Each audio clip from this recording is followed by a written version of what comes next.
Existe um exercício específico para pré-diabéticos? Na verdade, não. Não existe exercícios específicos, mas existem formas de fazer os exercícios que é melhor para a reversão do pré-diabetes e tratamento do diabetes. O nosso corpo, ele é um sistema complexo, né? Então a gente tem sistema cardiorrespiratório, que é funcionamento do coração, respiração, pulmões. A gente tem o sistema muscular, músculos, né, que nos dá sustentação para o esqueleto, que nos dá movimento. A gente tem sistema digestivo, a gente tem sistema circulatório, né, o sangue, os fluidos do nosso sistema, do nosso corpo, que nutrem, né, ajudam na nutrição do nosso corpo. A gente tem, já falei, sistema digestório, né, sistema digestivo, né, não chama de um jeito. E a gente precisa cuidar de todos esses sistemas. Já vou chegar na questão do exercício, tá, Nancy?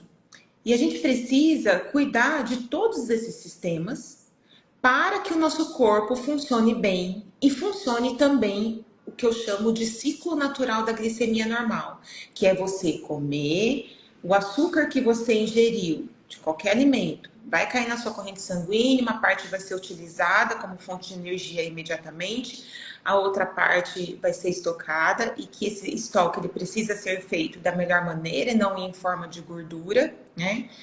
Uma parte sim, é natural, e esse açúcar não pode ficar sobrando no sangue. O que eu quero dizer com isso?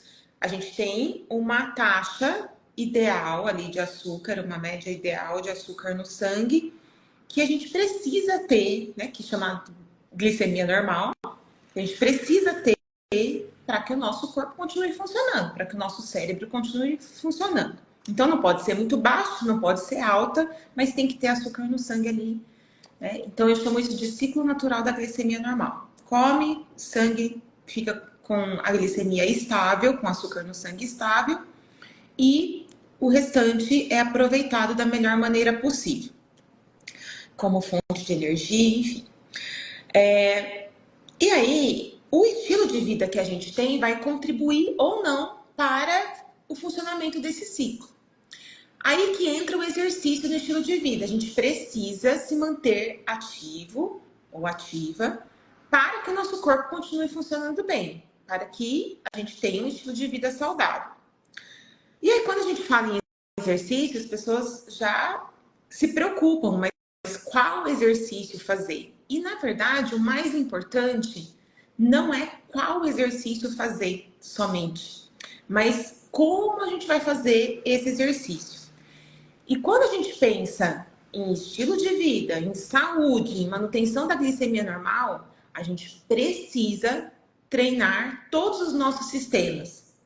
A gente precisa treinar os nossos músculos, sistema muscular, a gente precisa treinar, né, cuidar dos nossos ossos, a gente precisa cuidar do nosso sistema respiratório, a gente precisa cuidar do nosso sistema circulatório. E se eu fizesse só um tipo de exercício, eu não vou trabalhar todas as minhas capacidades físicas. Eu preciso equilibrar os exercícios físicos que eu faço. Então, eu preciso fazer exercícios físicos que trabalham os meus músculos, que são chamados de musculação. E essa musculação, ela pode ser feita em casa, ela pode ser feita na academia. Eu preciso trabalhar o meu sistema cardiorrespiratório, né?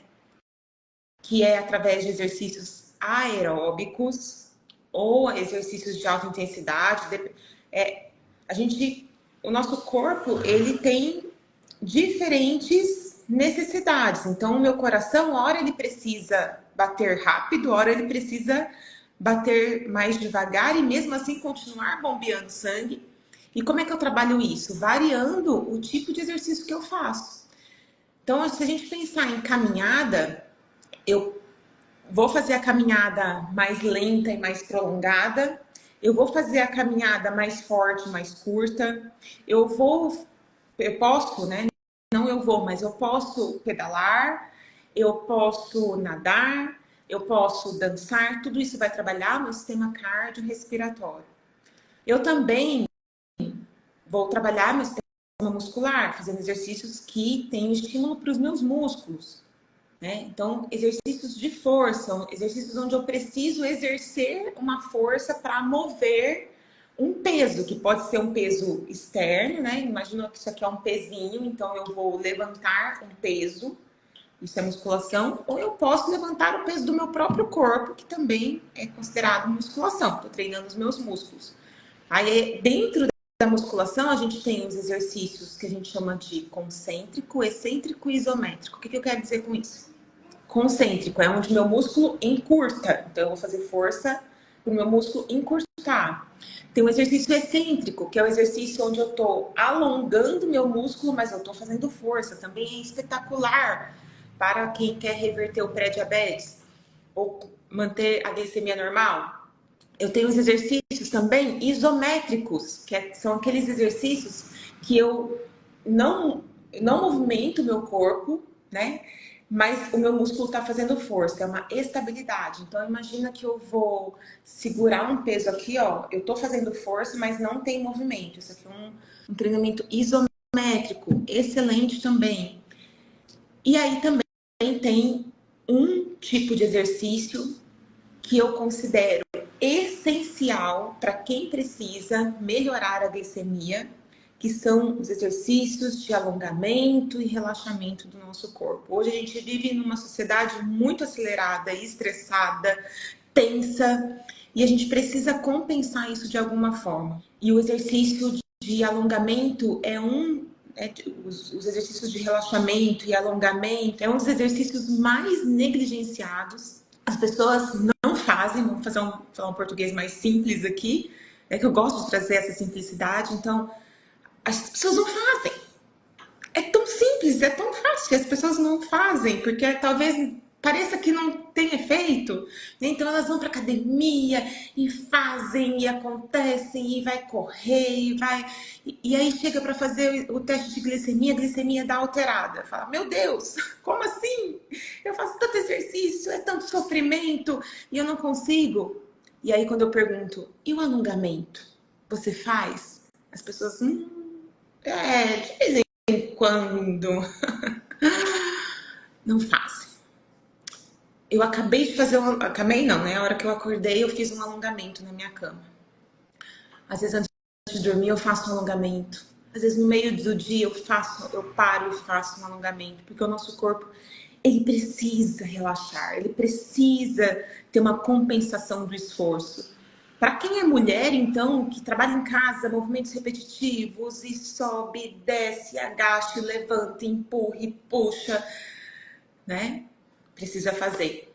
Para muitas pessoas, fica muito sentado. É mais comum homens, né? Ficarem mais sentados, trabalham mais sentado, né? Ou trabalho muito intenso. Meu pai era pedreiro, fazia muita força. Precisa compensar isso. Quem fica muito sentado precisa levantar mais, precisa andar mais, precisa caminhar mais, vai no mercado a pé, vai na padaria a pé, vai andar de bicicleta, final de semana, vai brincar com as crianças. Então precisa se movimentar, sair do sedentarismo, e para quem já é muito ativo precisa compensar. Então veja só, não é um exercício específico, é como a gente faz atividade física no nosso dia a dia, porque sim, a gente precisa fazer atividade física diariamente. Nosso corpo precisa de movimento. Anos atrás não, milhares de anos atrás, a gente não precisava se preocupar com isso. Nossos ancestrais não precisavam se preocupar com isso. Eles tinham que andar longas distâncias para ir atrás de comida. Eles tinham que fugir dos predadores. Então, eles se movimentavam muito mais. Os nossos antepassados, de repente, minha avó, meus avós, meus bisavós também se movimentavam mais. Também não tinham que se preocupar tanto com isso.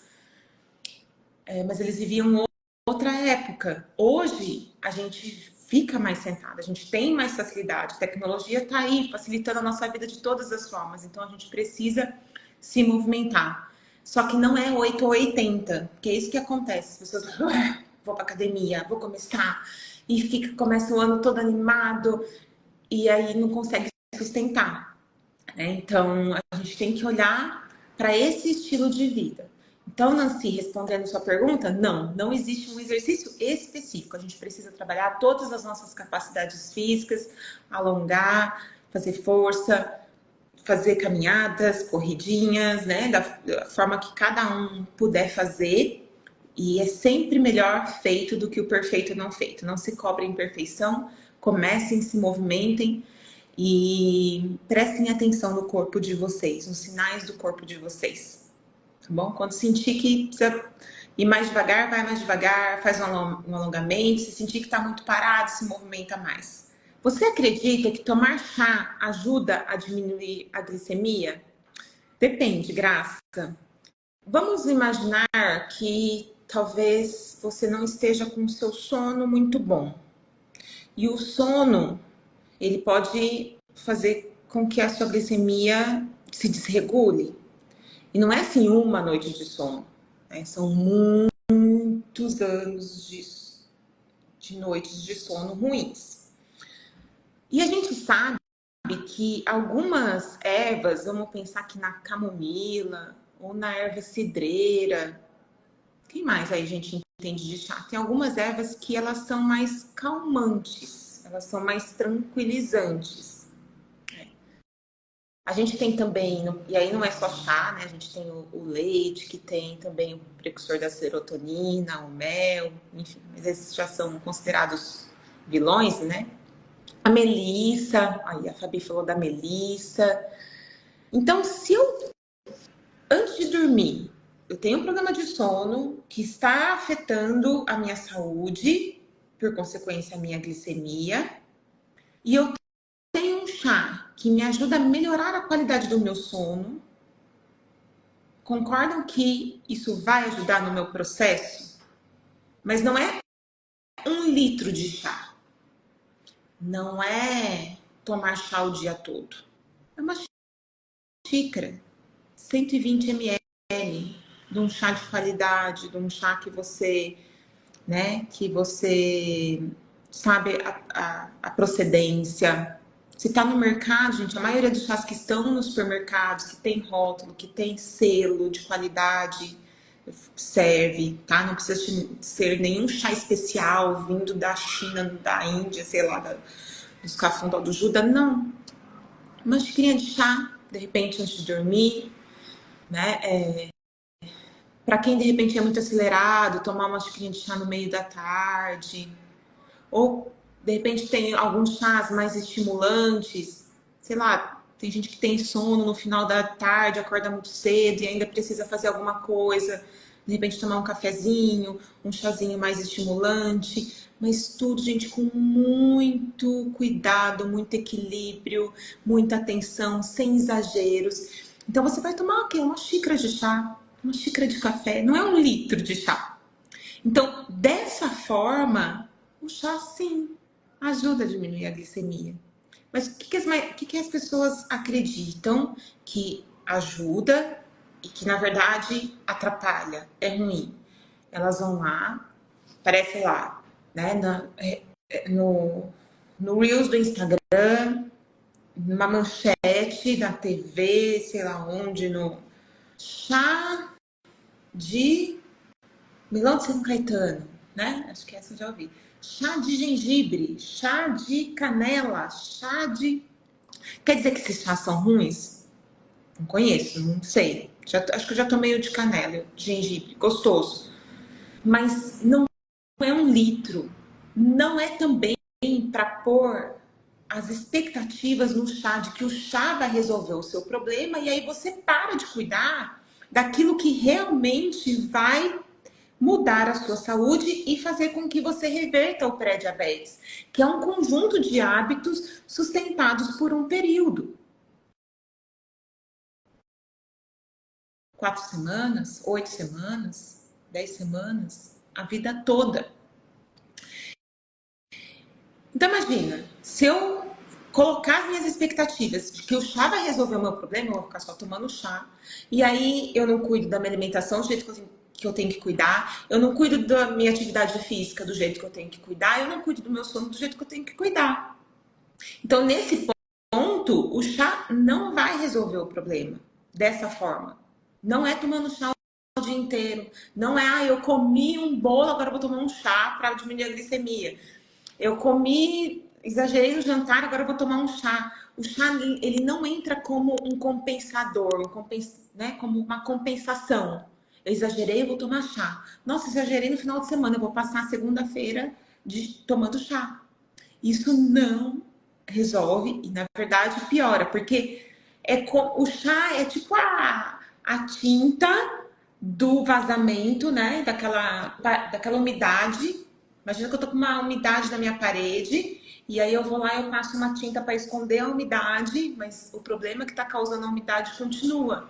Então o chá faz isso. É como se eu tampasse o sol com a peneira, como se eu passasse uma tinta na parede que tá úmida para tentar resolver o problema. Vai resolver? Não vai. A umidade vai continuar e vai piorar. E é isso que acontece quem tenta reverter o pré-diabetes tomando chá. A Estefânia perguntou o seguinte: fiz meu exame, glicemia glicada 6,8, acho que é 6,8. É considerado como diabético? Não sei se ela está afirmando ou se ela está perguntando, mas acredito que seja uma pergunta. Vamos lá. Hemoglobina glicada, tá? Ela colocou glicemia glicada, mas na verdade é hemoglobina glicada. O que é a hemoglobina glicada? Quando o açúcar fica muito alto no nosso sangue, ao invés da hemoglobina se ligar com ferro, por exemplo, que seria o ideal, ela prefere a glicose. É como se a glicose fosse, né, mais atrativa para ela. Então ela vai lá e se liga com a glicose. Mas isso só vai acontecer. Isso pode acontecer quando a sua glicemia está muito alterada. Mas isso também pode acontecer quando, por exemplo, o seu ferro está baixo. Porque se tem pouco ferro, ela vai se ligar com a glicose. Só que pode ser que a sua glicemia não esteja tão alta. Então tem outros fatores que vão influenciar também a hemoglobina glicada. Por isso que é importante a gente não olhar só para a hemoglobina glicada para fazer diagnóstico. A hemoglobina glicada, ela é usada muito e de preferência para confirmar diagnósticos. E dentro de um histórico de glicemia.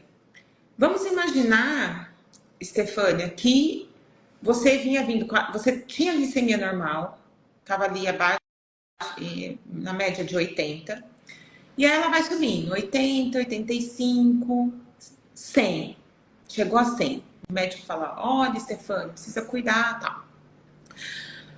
Aí você volta no médico e aí tá 75. O médico fala: olha, que bacana, mas vamos fazer aqui um teste de hemoglobina glicada para ver, né, se essa glicemia de jejum corresponde à hemoglobina glicada. O que eu quero dizer com isso?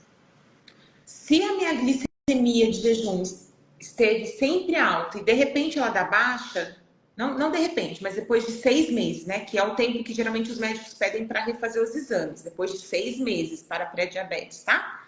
Então, se depois de 6 meses deu baixa, o médico pode pedir a hemoglobina glicada para saber se durante esses 6 meses você esteve com a glicemia alta. Mas veja que ele já sabe que você já teve glicemia alta, né? Então ele vai fazer ali uma confirmação, tipo, não, a hemoglobina abaixou também, a glicemia de jejum abaixou, então tá beleza. Se a glicemia baixou e a hemoglobina se manteve em 6,8, 6,8, né?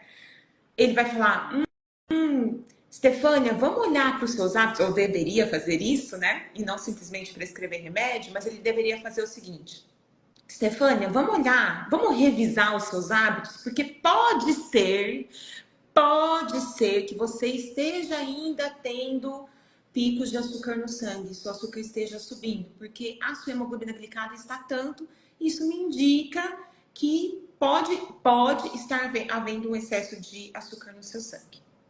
E aí, quando ele vai fazer essa varredura, que é o que a gente faz dentro do programa Glicemia Normal, A gente faz uma varredura dos hábitos para ver se está dormindo bem, se está fazendo atividade física com frequência e com equilíbrio, você está se alimentando com equilíbrio.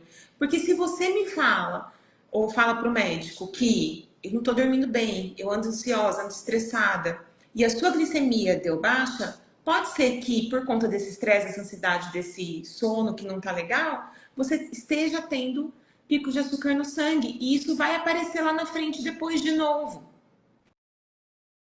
Mas entenda que não é uma sentença, tipo, ah, não, esse valor é considerado diabetes, né? Porque até 6,4 é considerado normal, é considerado, desculpa, pré-diabetes, né? De 5,7 a 6,4 é considerado pré-diabetes. Não quer dizer que se deu 6,8 você está diabético e não tem mais solução. Não quer dizer isso, tá?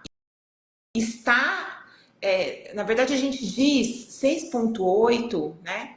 A gente diz que está com risco aumentado de diabetes. E aí, o que a gente faz? A gente olha também para a glicemia de jejum. E se não for suficiente a glicemia de jejum, né? Vamos supor que, poxa, deu 6,8, ela já teve uma taxa alta de açúcar no sangue, a glicemia dela deu 80, mas ela me relatou que os hábitos dela ainda não estão adequados. Então, o que eu faço? Eu faço um teste oral de tolerância à glicose para confirmar o diagnóstico. Ah, não. No teste oral de tolerância à glicose, a glicemia pós-prandial, que é aquela depois de 2 horas de você tomar aquela misturinha doce, vamos imaginar que deu 250. Ah, então, né, a gente vai iniciar aqui um cuidado mais específico, entendendo que está com risco muito aumentado para diabetes. Tá? Então, nunca é assim uma sentença, tá, Estefânia? A gente tem que olhar para os hábitos.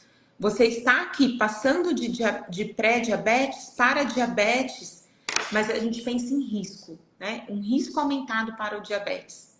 E aí a gente vai cuidar do que tem que ser cuidado. Joia?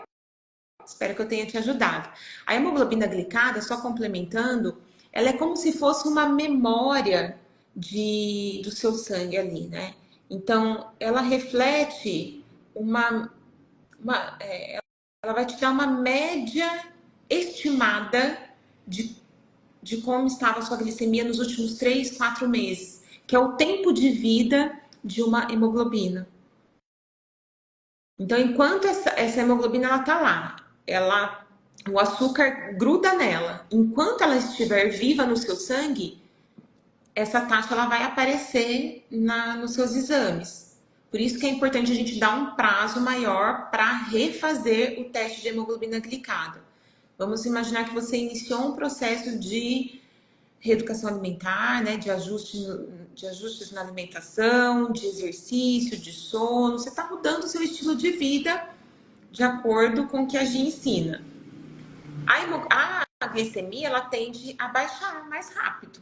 E isso é bom, não é ruim, tá? Ela vai baixar, mas você precisa manter essa glicemia baixa. Ou seja, você precisa manter os seus hábitos, manter o seu estilo de vida para que essa glicemia se mantenha dentro do normal e estável.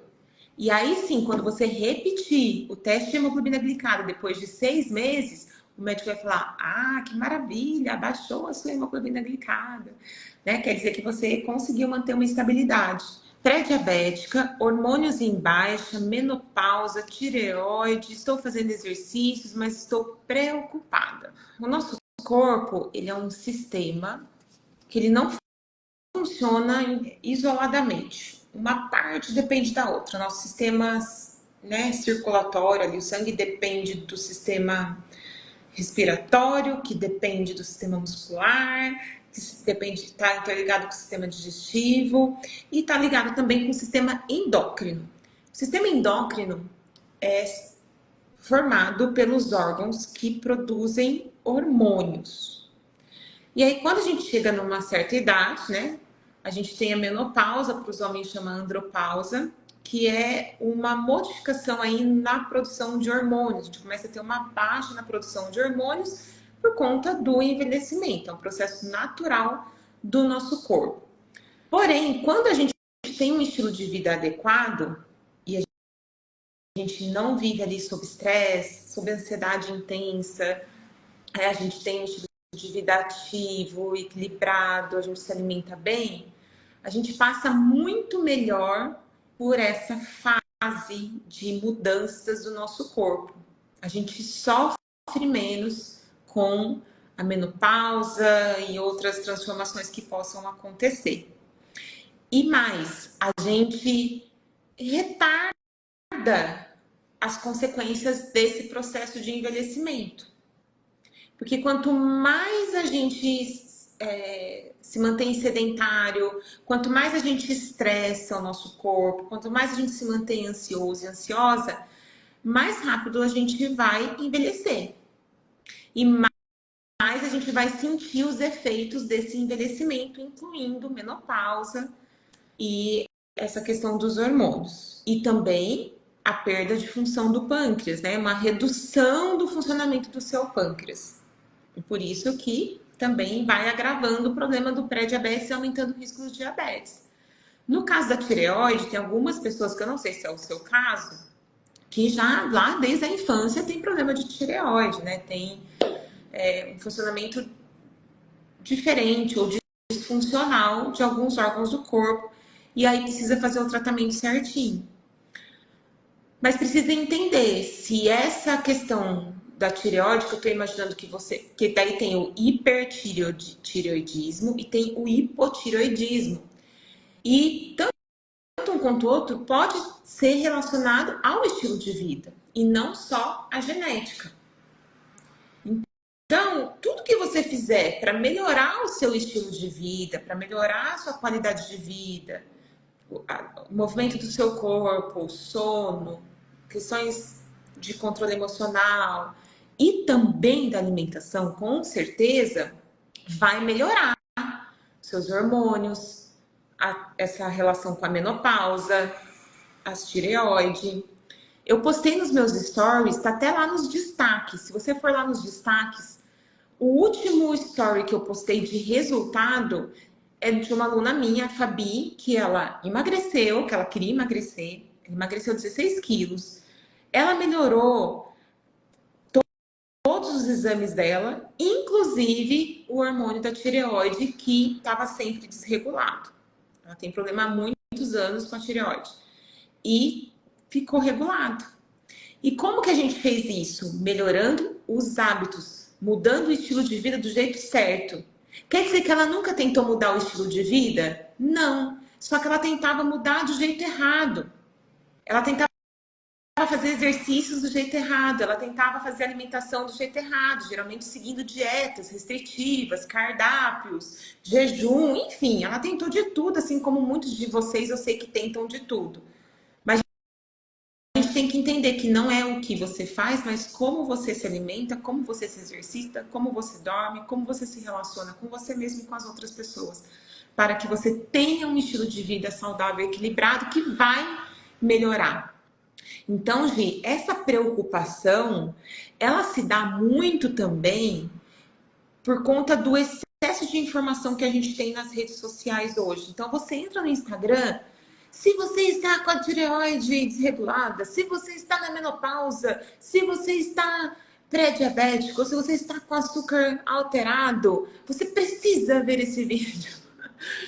Você precisa tomar um chá de não sei o que, você precisa fazer o exercício XPTO específico lá. Isso vai gerando muito o quê? Muito mais preocupação, muito mais ansiedade, muito mais estresse, muito mais angústia. E um corpo estressado, ansioso, angustiado, aumenta o açúcar no sangue. Porque ele entende que você está em perigo. E ele vai querer proteger você, jogando mais açúcar no sangue para que você tenha energia para fugir dessa situação. Mas você não tem para onde fugir. Então, que a gente tem que fazer? Proporcionar mais tranquilidade para o nosso corpo. E uma forma de fazer isso, a melhor dica que eu posso te dar, Gi, se você está muito preocupada, toda vez que aparecer um anúncio que te deixa ansiosa, que te deixa preocupada, coloca lá, não quero ver, né? Tem uns 3 pontinhos lá no vídeo, no post, geralmente é do lado direito, né? No YouTube, eu acho, se eu não me engano, é embaixo. Clica lá, toca lá, não tenho interesse, não quero mais ver esse conteúdo, não é relevante para mim, não recomendar o canal, deixar de seguir, porque a preocupação não vai te ajudar. A preocupação é, eu me preocupo com alguma coisa. É como se eu estivesse lá no futuro fazendo, mas hoje eu não estou fazendo nada. Então isso gera muita ansiedade, muito mais estresse, um cansaço mental, emocional, que vai continuar fazendo o açúcar no seu sangue subir. A gente tem que trazer muito a nossa mente pro aqui e agora, e o Instagram não ajuda isso, o Instagram atrapalha. A gente tem que sair um pouco aqui das redes sociais. Gi, mas você tá aqui na rede social, você tá mandando eu sair daqui? Entra um pouquinho, vê o que importa e sai. Não fica aqui, tá passando o vídeo e tentando achar todas as soluções para suas respostas, ou melhor, todas as respostas para suas perguntas aqui no Instagram. As respostas estão muito mais aqui dentro, tá? E é esse caminho que eu ensino para vocês, a encontrar as melhores respostas para a sua saúde. Gi, como tem que ser o almoço e o café para reverter o pré-diabetes? Vamos lá. Eu acho que é o café da manhã, né? Café da manhã, almoço, jantar, lanches. Para que a gente tenha a glicemia normal e consiga reverter o pré-diabetes, a gente precisa seguir alguns princípios. Não é cardápio de dieta, não é fazer restrição. A gente precisa cuidar de alguns pontos que realmente impactam a nossa saúde de uma forma positiva, que vão realmente fazer o seu corpo funcionar bonitinho e você vai poder comer o seu bolo tranquilamente. Que é a individualidade. A gente precisa entender que cada pessoa tem uma necessidade. Cada pessoa tem um ritmo de vida, cada pessoa tem um gosto, cada pessoa tem um tipo de metabolismo. E isso precisa ser respeitado. Primeiro ponto. Segundo, a gente precisa ter variedade na nossa alimentação. Eu sei que você está perguntando especificamente do café e do almoço, mas isso vale para todas as refeições, tá bom, Sueli? E eu não vou te dar aqui um prato feito. Ó, tem que ser arroz, feijão, bife, salada. Não, tá? Porque não funciona. Mas se a gente vamos voltar para os princípios. Falei da individualidade, a gente precisa ter também variedade. E uma forma da gente saber se a gente está variando é um prato colorido, refeições coloridas. Você olha para o seu dia e para a sua semana, você vê que você não comeu sempre a mesma coisa todos os dias. O seu prato foi igual todos os dias, todas as refeições. É importante a gente variar. Quando a gente varia e tem essa refeição mais colorida, diferente, e não é coisa cara não, tá, gente? É coisa que você encontra em todos os lugares, geralmente. Aliás, o que você encontrar mais fácil é melhor, tá? Quando a gente tem uma alimentação variada, colorida, a gente garante para o nosso corpo todos os nutrientes, tanto macronutrientes quanto micronutrientes. Gi, traduz, pelo amor de Deus. O nosso corpo, ele precisa ser nutrido. E a nutrição, ela acontece com os macronutrientes, que são os grandes grupos alimentares, carboidratos, você já deve ter ouvido falar, carboidrato, proteína, gorduras, fibras. Na verdade, as fibras, Elas não entram no macronutriente, elas são meio isoladas ali, então a gente coloca dentro do grupo dos macronutrientes. Mas as fibras, elas são, na verdade, reguladores, tá? Então, a gente tem os carboidratos, pães, massas, frutas. Peraí, gente. Deixa eu ligar. A gente tem os carboidratos, que são pães, massas, frutas, tubérculos, raízes, né? Eles são energéticos, tá? Eles vão te dar energia. Então, sim, precisa ter carboidrato. Primeiro ponto. Depois a gente tem o grupo das proteínas, que são os construtores. A gente tem carnes, ovos, laticínios, grãos, sementes. A gente tem também o grupo das gorduras, que são também energéticos e reguladores, porque as gorduras, elas participam também muito da produção hormonal. Então, mulheres, a gente não pode ficar sem gordura, não pode zerar a gordura do nosso corpo, porque a gente precisa, nosso corpo depende de gordura para produzir hormônios. Então, a gordura, ela tem um papel ali regulador também, porque participa da produção hormonal. E ela também é energética. Quando a gente está caminhando, a gente vai fazer uma caminhada de longa distância. No nosso dia a dia também, se o açúcar do sangue está estável, a gente está utilizando gordura como fonte de energia. Isso é ótimo, né? Porque isso a gente ajuda a manter o corpo magro. Gordura energética. E a gente também tem as fibras, que são reguladoras. Vão ajudar a regular ali o que nosso corpo absorve, o que ele não absorve, eliminar o que não precisa, né? Porque aumenta o seu bolo intestinal, né? E aí vai ajudar, se você beber bastante água, se você beber água adequadamente, vai ajudar também nesse trânsito intestinal e depois para fazer cocô. E depois a gente tem, esses são os macronutrientes e as fibras, tá? E a gente tem o grupo dos micronutrientes, que são vitaminas e minerais. Aí a gente tem cálcio, ferro, vitaminas do complexo B, vitamina, enfim, tem todos aí, todas as vitaminas que eu não vou falar, que são um monte. E elas são o que para o nosso corpo? As vitaminas, os minerais, né? Elas são reguladoras também. E aí a gente tem cálcio, que também participa da formação dos ossos, enfim. E a gente precisa ter todos esses grupos na nossa alimentação. A gente precisa ter carboidrato, gordura, proteína, fibra e as vitaminas e os minerais.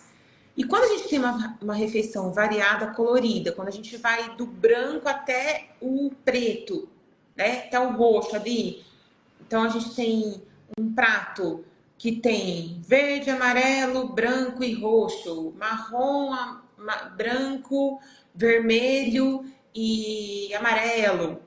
E a gente consegue colocar ali pelo menos 4 cores no nosso prato, vai ser melhor. Se for mais, ótimo também. Tem 6 cores no meu prato. Mas não vale assim, ó, branco, amarelo, claro, amarelo mais escurinho, né? Que é aquele prato mais monocromático, com frequência, que é o que eu vejo muito quando eu vou comer fora, quando, né, a gente se reúne em família, eu vejo aquele prato monocromático. Por exemplo, arroz, feijão e carne.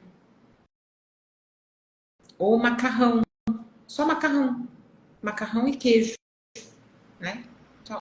E salpicado assim, um pouquinho de queijo. São os pratos monocromáticos, eles não ajudam da melhor maneira possível o funcionamento do nosso corpo. Isso vai ter um impacto no médio e longo prazo também para a nossa saúde e a nossa glicemia, sobrecarregando o nosso corpo em alguns aspectos. Então, Su, a minha dica para almoço, café da manhã é variedade e respeitando a sua individualidade, as suas necessidades. Eu não sei se você levanta e vai fazer exercício, eu não sei se você acorda cedo, se você acorda mais tarde, se você acorda e vai almoçar, se você acorda, toma café, né? E tem 6, 7 horas até o horário do seu almoço. Para cada uma dessas situações é um café da manhã. Ele está respeitando a sua individualidade? Ou você está seguindo um cardápio X, né? E você acorda cedo, almoça às 11 e de repente é o mesmo café da manhã da pessoa que almoça às 2 da tarde. A gente não sabe, né? Para cada pessoa vai ter uma necessidade. Então, o seu café da manhã, ele está fazendo com que você tenha disposição para sua manhã, para o seu dia? Ele está te nutrindo, ele está variado, ele tem cor, né? Mais cor, mais de uma cor no seu café da manhã? O seu almoço, ele está colorido, ele está variado?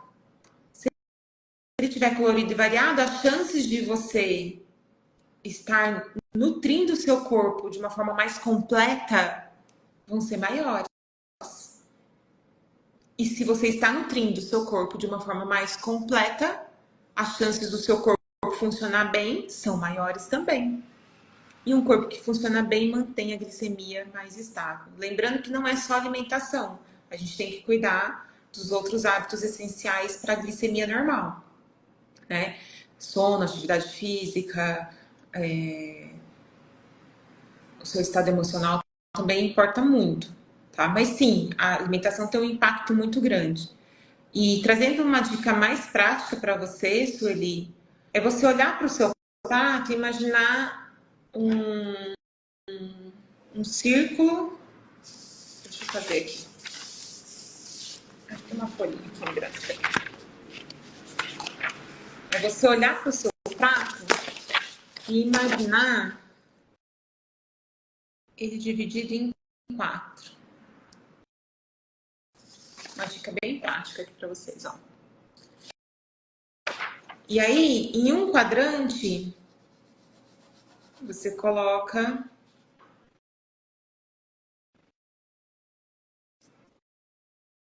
vamos imaginar aqui, né? Mais e não é assim só isso, tá? Mas a gente vai colocar aqui verduras, frutas com casca.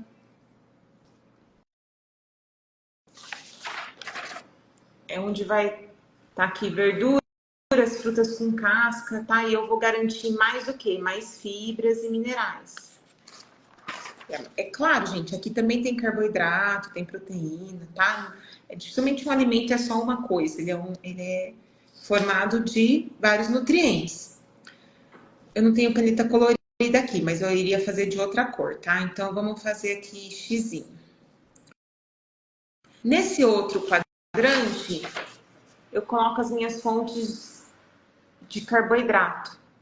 Então, vai ser ali mais branquinho e amarelo. Geralmente, o carboidrato tem essas cores mais brancas e amarelas, assim, né? Batata, macarrão, arroz. Aí, quando for... depois eu vou falar. Tá? Então, imagina que aqui eu tenho mais amarelo, mais branco, amarelo. Aqui eu tenho mais verde, tá? Verde e mais cascas. Num outro grupo, no outro quadrante, eu venho com legumes, legumes não, grãos, castanhas. Num outro grupo eu venho aqui com feijões, lentilhas, castanhas. O que eu tenho aqui? Eu tenho um pouco de proteína, eu tenho gordura, eu tenho fibra. Também tenho aqui nesse outro grupo, tá? Ele vai estar aqui mais marronzinho um pouco. Marrom mais escuro. E aí nesse outro grupo eu tenho as minhas principais fontes de proteínas. Carnes, ovos, laticínios, tá? Eu tenho a minha maior fonte aqui de proteína. Então, eu boto arroz, carne, feijão, salada. Por exemplo, eu posso fazer isso de várias formas, mas aqui a gente tem mais contraste. Então, eu tenho um branco aqui, eu tenho uma cor mais escura aqui, um marrom, tá? Eu tenho aqui um verde mais claro, enfim, né? Umas cores mais amarelo, né? Eu posso ter até milho aqui também, tem mais fibra.